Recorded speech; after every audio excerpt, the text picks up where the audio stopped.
turabasukuje kandi tubahaye ikaze mukomeje kudukurikirana kuri Kubaho Uwiteka TV.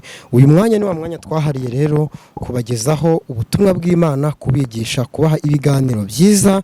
Rero turi kumwe na Nyiranzabahimana Sophia, wundi ukunda kubaha ubutumwa bwiza, ukunda kubasangiza ijambo ry'Imana. Rero reka tumutege amatwi tumwumve ubutumwa noneho uyu munsi yatuzaniye, ariko noneho ni bwiza bwahindura imitima ya benshi. Rero twakurarikira gukomeza kubwumva kubera ko ni bwiza cyane kandi buragira icyo buhindura ku buzima bwawe bw'uyu munsi. Murakoze. Nitwa Nyiranzabahimana Sophie, nkuko maze kubibabwira, nkuko nabibabwiye ubushize, ndi umukristo wo ku Gasave, nkaba n'umuririmbyi mu bakundwa na Yesu. Ndabashuhuje rero mwebwe abakunzi b'umusaraba wa Kristo Yesu, kandi bakunzi bakubaha Imana TV, mwebwe mukurikiranye ijambo ry'Imana, ubutumwa bwiza kuri iyi channel. Mugira amahoro, mbifurije umugisha w'Imana. Uyu munsi rero nabazaniye inkuru nziza, naje kubabwira imbaraga z'Imana, naje kubabwira ukuntu Yesu agira neza, naje kubabwira ukuntu Imana yumva gusenga kw'abayisenga. Imana iduhanane umugisha. Reka dusome ijambo ry'Imana, turasanga muri Luka ibice 18, hanyuma turasoma umurongo waho wa 7, dusome n'umurongo waho umwe wa 8. Dusome mu izina rya Yesu. Ubwo bibaye bityo, Imana yo ntizarengera intore zayo ziyitakira ku manywa na nijoro, mbese yazirangarana? Ndababwira yuko azazirengera vuba. Imana itugirire neza. Aya ni amagambo yavuzwe na Yesu ubwe, ayabwira abantu. Icyo gihe ngo abantu bari baje aho ari, baje kumva ijambo rye, arangije abacira umugani. Abacira umugani w'ukuntu umuntu w'umukecuru ngo yagiye ku muyobozi. Yari afite ikibazo gikomeye kubera yuko yari afite urubanza. Yari afite urubanza, hari abantu bari kumurenganya, hari abantu bari kumuhohotera, hari abantu bari kumubuza umutekano.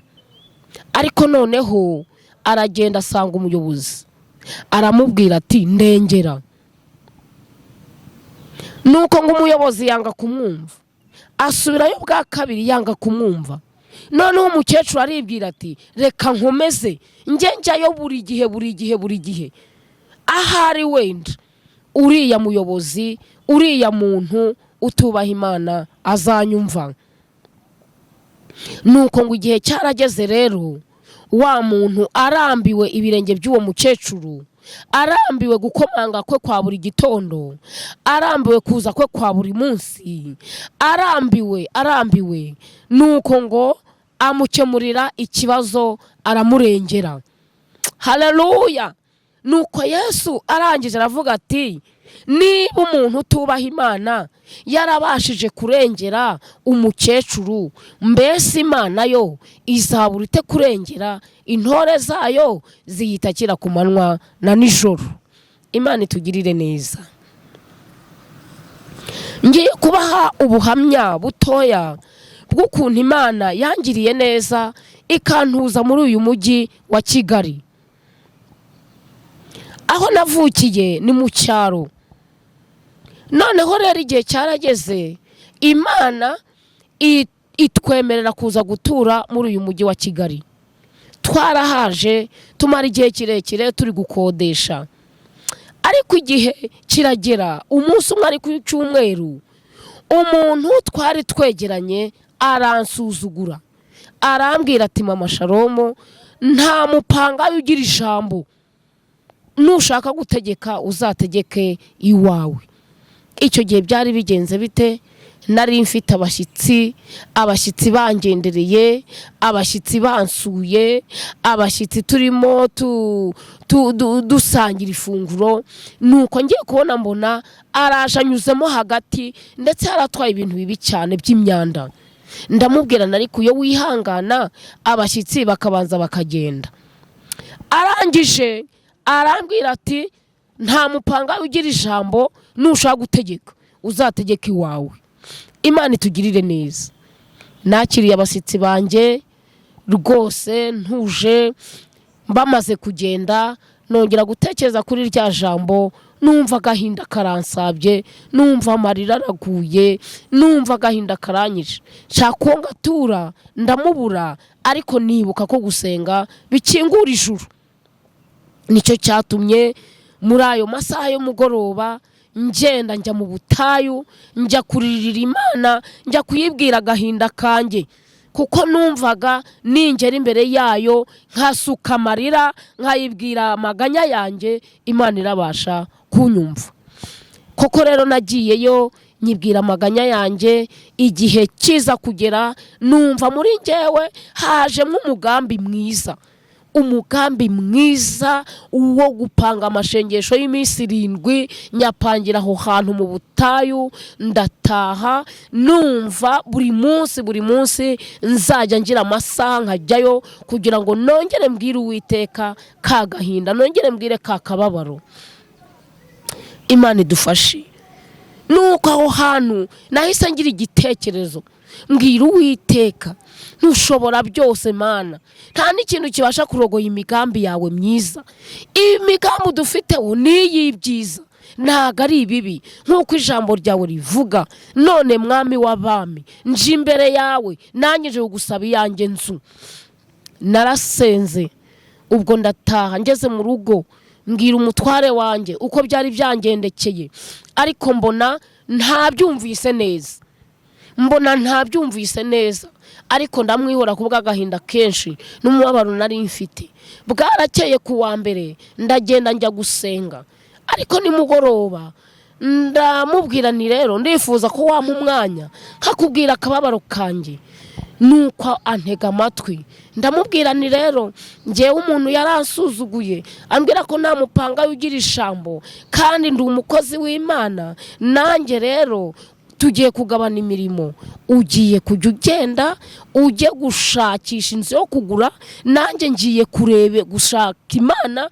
Imana ifite amafaranga, ni data wa twese mwiza, azampa amafaranga tujye kwishyura. Ubwo noneho umugabo arabyumva, nanjye amarira abageze ku birenge, nanjye agahinda nari mfite kari kenshi. Umenya hari yarabyemereye yuko yabonaga amarira ari menshi, kandi koko arabizi ko mu minsi ya mbere najyaga nsenga bitangaza bigakoreka. Imana itugirire neza. Ku wa mbere nagenda senga, ku wa kabiri ndasenga, ku wa gatatu, bigejeje ku wa gatandatu Imana inumaho umuntu wayo, araza arambwira ngo amasengesho yanjye yarumvikanye, yageze mu ijuru, kandi icyo nasabye nacyo Imana iracyemeye, izagikora. Haleluya. Hari ku wa gatandatu nko mu masaa 5 nitegura gusubirayo saa 9, ngenda numva nuzuye umunezero, ngenda ngiye kuyishimira yuko yumvise gusenga kwanjye. Naragiye ndasenga, ariko nimugoroba njya muri korari, twari dufite repetition. Haleluya, haleluya, Imana ishimwe. Nuko tuvuye muri repetition turataha, ariko tujya ahantu bari baturangiye yuko hari inzigurishwa. Nuko umutware wanjye yinjiye mu rugo, aragenda asaba nimero barazimuha, aragaruka. Turaho mu muhanda, aratelefona, nyiri telefone arayitaba, aravuga ati ngewe rero ubu ntuye mu cyaro, uzinduka uza ku cyumweru mu gitondo ibyo bintu tubirangize. twaragiye tugeze mu rugo twibaza ukuntu tuzajya kumubwira, nta mafaranga twari dufite, nubwo twashakaga inzu. Urumva umugabo wiwe yarazi neza yuko namubwiye ko nabona inzu yo kugura nzamuha amafaranga. Nawe rero agenda nyine agiye kunoza umugambi. Ariko tukiri kuganira, noneho rero twungurana igitekerezo, dusanga muri banki habamo ishami rigurira abantu amazu. Noneho inzu ugiye kugura akaba ari nayo iba ingwate.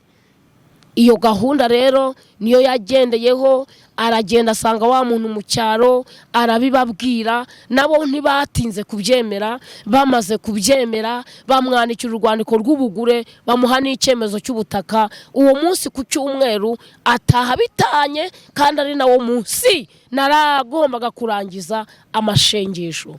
Imana ishimwe. Bigereje ku mugoroba arambwira ati koko Imana yumvise gusenga kwawe, dore nzanye icyemezo cy'ubutaka kandi nzanye n'urwandiko rw'ubugure bansinyiyeho, umugore n'umugabo n'abana. Nukuri Imana iri mu ruhande rwacu. Ariko yibagirwa kumbaza niba ya Mana nasenze yarampaye amafaranga. Ubwo ni ukuvuga ngo abari bacumbitsemo twabahaye iminsi yo kuvamo, turatangira ahantu turahatunganya, turanahimukira. Nuko umwaka urangiye nta mafaranga turatanga, kubera yuko icyo gihe nibwo yari agitangira akazi kandi afite n'umushahara mutoya. Bya bindi yabigejeje muri banki banga kumuha amafaranga. Umwaka urangira ari nta n'igiceri cy'ifaranga turahereza uwo mugabo. Imana ishimwe, Imana itugirire neza.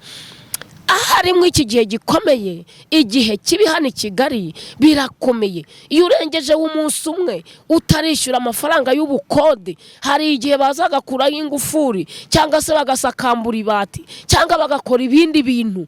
Ariko Imana yakoze igitangaza gikomeye, tumwara umwaka wose tutarishyura amafaranga kandi twarasinye yuko twishyuye.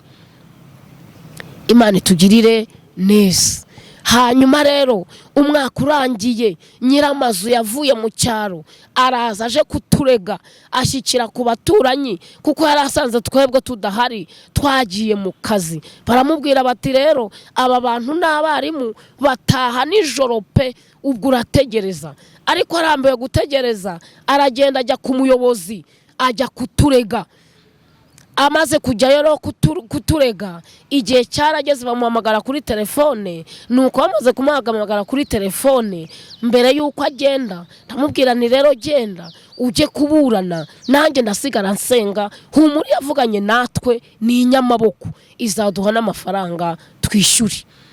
Yaragiye rero abasaba imbabazi, nabo baramwemerera. Babwira uwo mugabo bati rero umuntu ubwo yemera ideni ntago twamusohora mu nzu afite umuryango ungana kuriya, ahubwo turamuha amezi 3 asaba amaze kwishyura.